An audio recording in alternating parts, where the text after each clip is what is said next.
Good afternoon and welcome to Tortilla Talk. I'm your host, Dylan, and with me today is Dallas and Nick. Dallas, how you doing, buddy? Better than Nick, but I guess not by much from this morning. Yeah, Nick. It looks like you're in some kind of different environment. You doing okay there, Nick? I'm in the hospital. Yeah, I'm all right. Yeah, just living the dream in the hospital. If my nurses come in, just keep on rolling. Okay, Yeah. we'll be all right. Yeah. It's almost shift change in about an hour and a half. So It's bad. all is well. Shift schedule. Well, I find myself in the hospital every now and then. So, but yeah, it's all good, man. It's all good. I'm hoping that this is a way to prepay, God. So maybe he'll look down on us tomorrow with a win. Yeah. And speaking of that, Nick jumped right into it, guys. We play the Longhorns at home, so hopefully Nick is right and God's looking favorably upon us. But we already played them once this year, guys. As we remember, a Big Tech win on the road. It was an 11-point win. You had Pop going off for 21. You had Joe Toussaint going off for 15, Washington for 15. So it was good team performance. We played really well and kind of exposed Texas for, again, being overhyped. Where have I heard that before, right? Coming into a season, Nick, not anymore. We don't need any of that. But coming into a season, way overranked and overhyped.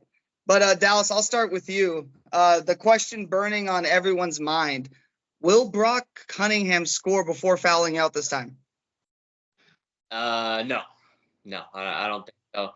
There's a 50-50 chance he gets a rebound, but I'm going to guess he has more turnovers than rebounds and 0 points by the time he fouls out. But I'm going to say 13 minutes left in the second half. Yeah, I think that's his specialty is just get in the game, foul people, act like you're trying hard, but turn the ball over, don't really do anything good for your team. Nick, what do you see as the keys for this game? Do you think we need Pop and Joe to go off again, some guard play? What do you like for us to do against Texas? I would like to see Warren Washington look healthier and have a good game. And if he does that, I think we win. We need to see Pop make some baskets, some 3-pointers. If he's not doing that, we're in trouble. So we need them to be able to hit some shots. Because if that doesn't happen, I'm a little worried. We're coming off a really bad loss where we looked lost. So we need to figure it out. This is a get right game for us. Let's take down UT and get back where we need to be. Yeah. In Dallas, Nick talked about the shooting woes from Pop. Are you worried about this extended skid from 3-point land? Do you think he can turn it around? I'm starting to get a little worried, I'll be honest, because I see his dad on Twitter talking with guys about his shooting form and stuff, which is probably never a good sign. So he just needs to be shooting 24/7 until he finds his shot again. But we'll see. I mean, that arena should be loud, and we already got Tent City lined up just outside the stadium.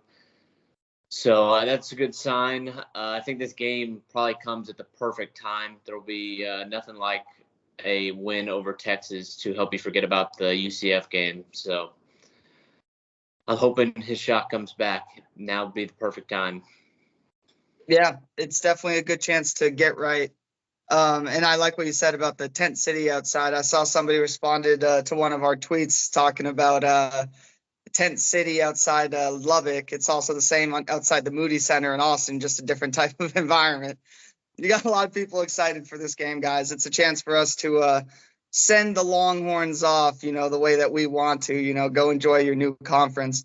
Unless we meet them again in the Big 12 tournament, which, again, be fun to beat up on them there, too. But, yeah, we'll go move on to the next topic. So, as you guys have both referenced, we lost to UCF last week, and we've caused us to fall out of the top 25. But atop the top 25 was Houston this week. Nick, I'll start with you. Is Houston the best team in the country? their 10 fans will make you believe that. So they're good. They're a good team. They play tough. I like their coach. I like the way they play. So good for them. Makes the Big 12 look good. So yeah, I mean, I think they're up there. I mean, once you get those top four teams in college basketball, it's a crapshoot, right? It's one team one week, another team another week. But Houston deserves to be up there in that conversation. Yeah, Dallas, what do you think? Is Houston at the top of your list? I think if they're allowed to play like they do now in the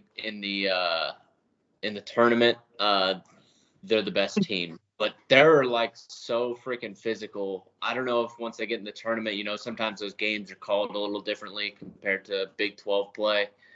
I could see them maybe getting in some foul trouble in some games and maybe struggling because of that. But I mean, it's hard to say otherwise. They're top of the best conference in the country, so they've definitely got an argument. Yeah, and speaking of the best conference in the country, the rest of the rankings, we have Kansas at 7, Iowa State at 8, Baylor at 15, and that's it for the Big 12. But right outside receiving votes, BYU and Tech lead the receiving votes category, with also TCU and Oklahoma. You kind of talked about how, Houston is the best right now, which is kind of crazy seeing like a Kansas not playing as well as them, or, Baylor of recent years. But I like how you talked about the physicality aspect, because in the NCAA tournament, you don't know what they're going to allow. You don't know which refs are going to be reffing what games and what they're going to call. So we'll see if they can kind of keep that carrying over from Big 12 play to the NCAA tournament. But I'll go back to you, Nick. I mean, for the best conference in the country, I'd like to see some more teams ranked. Are we kind of beating up on ourselves a little bit there, knocking each other out of the rankings all the time? Is the Big 12 their own biggest enemy? Yeah, it's tough when you got the teams on the back half of the top 25, like 16 through 25, because any loss is gonna get you close to getting knocked out, like a loss to UCF, right? So it is what it is. I don't really care about the top 25 anymore. Seeing all these new rankings and how really the AP poll doesn't matter, Mm-hmm. I don't care. Yeah. And once you play those competitive games all the time, like you said, if you're going to be ranked anywhere from like 16 to 25, if you lose, that could be it. And then look, next week you'll be back in. All right. So we'll go to the next topic, guys. Court storming. So this has been hot in the streets recently.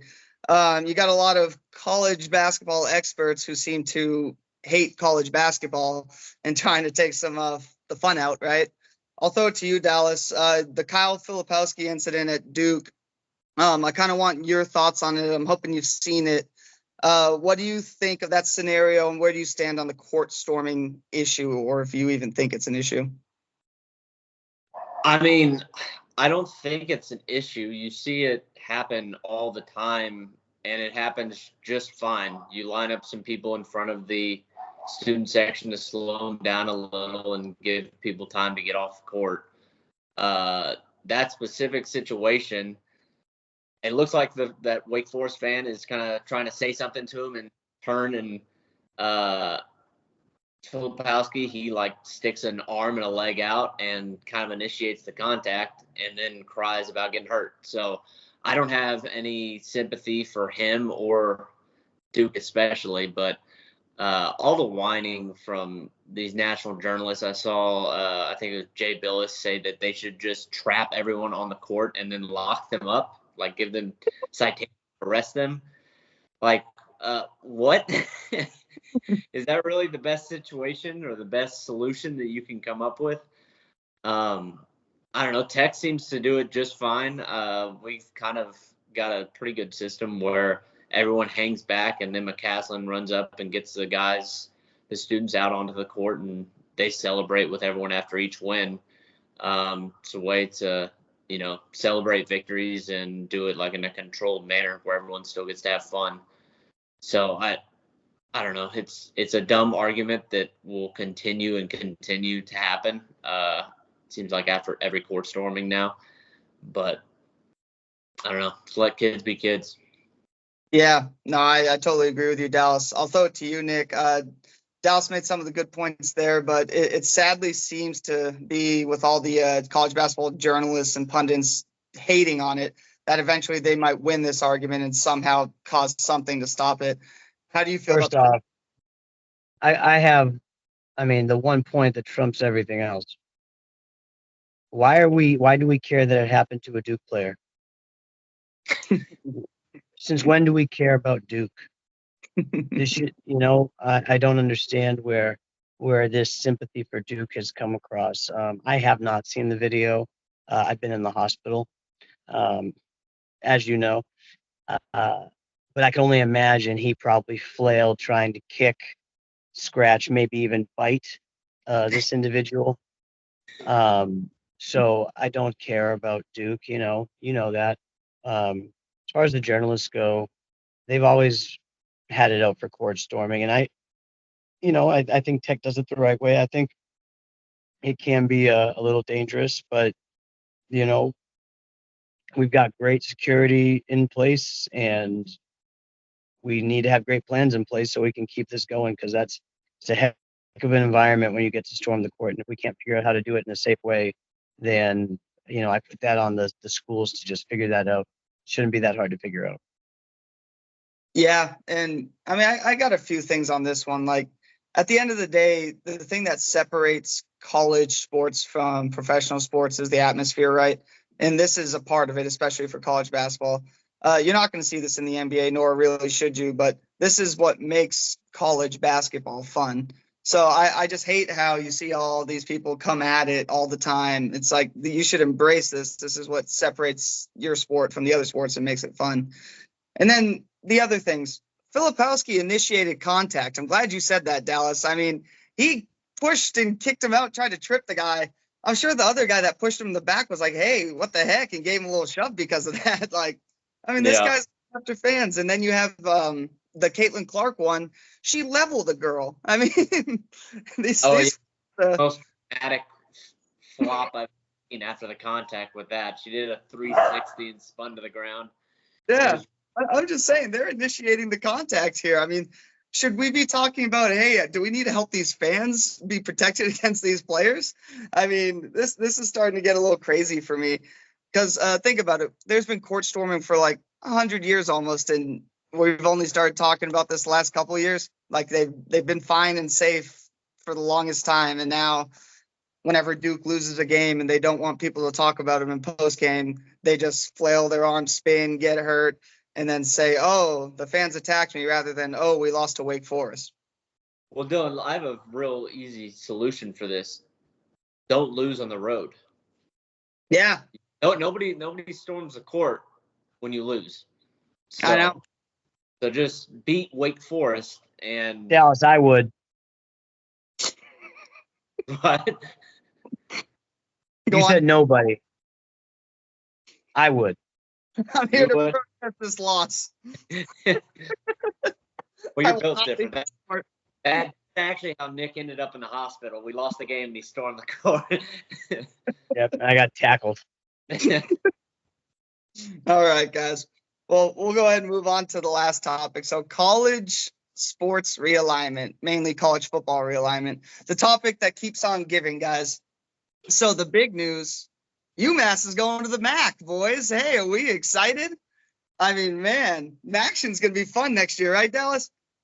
Oh, I can't wait for those UMass boys to be strapping it up on a Wednesday next fall. It's going to be electric. Yeah, Nick, I know you're a big UMass fan. This is some good news, right? Oh, God. Is he frozen? I think he's frozen. He's frozen. All right. We'll let Nick hold in his excitement for UMass. He's about to burst. But no, the real realignment talk that we wanted to get into. Can you see me now? Yeah. Nick, we were throwing it. You froze there. When I get that excited, I know, well, I had to calm down, because when you started talking about UMass, I got too excited. And, just being in the hospital, I can't allow myself to get that excited. All the sensors and stuff will start going off. Yeah, it's the best, man. UMass finally to the MAC. MACtion added again. If you had said to me, what's the best conference in all of sports, I would say the MAC. And if you Yeah. had said, what's the one way we can make the MAC better, I would say get UMass in there. So, they call UMass the zoo mass. So let's party, baby. Yes, I agree 100%.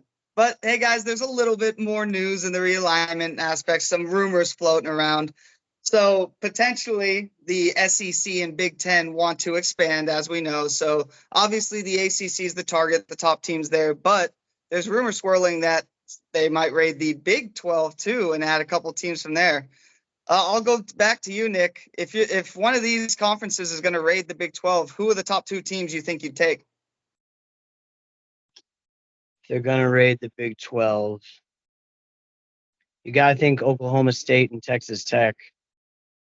What we were just looking the other day at money coming into the athletic programs, and Texas Tech was 27th in the nation. Was that right, Dallas?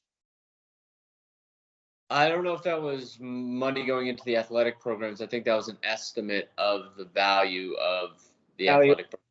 Yeah. Okay. So the value of Texas Tech is it's 27th in the nation. So when you look at numbers like that, and you look at the fan base and right, having another foothold in Texas, you got to go with Texas Tech. And then I think Oklahoma State's just built such a brand for themselves as well. So those are my two.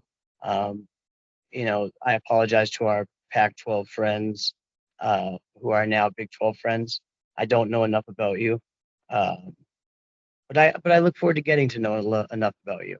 So, just we'll see how the first date goes. Yeah. And Dallas, what do you think? What are the most valuable brands in the Big 12 to either of these conferences? So I think I agree with Nick. To the SEC, the most valuable brands are probably Tech and OSU. To the Big Ten might be Kansas or West Virginia is an underrated like fan size and alumni base that they have, but it doesn't really belong, I think, in either one of those conferences.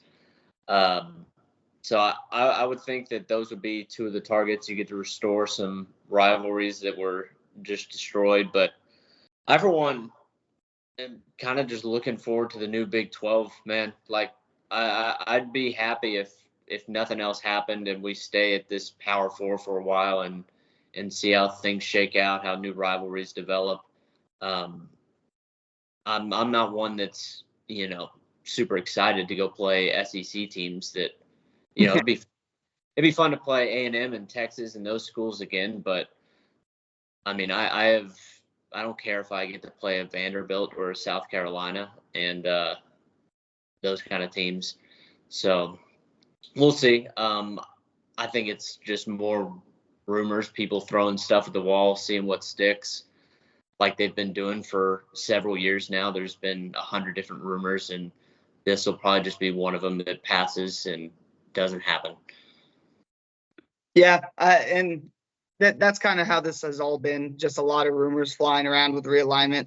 That the Big Ten and SEC's kind of game plan is probably to go to some system that benefits those two just being the powers. Maybe it looks like a pro level, like NFL style format. Who knows, right? But if they're going to do that, that would potentially be the next step. And it's always fun for us to do exercises like this where we get to go into imagination land and talk realignment.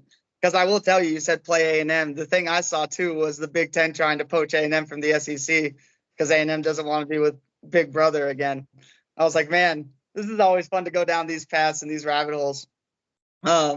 But yeah, I think you're spot on with, it's fun. Yeah, cool. We're in the big conferences, but then going up against all those teams every week might not be the most fun, right?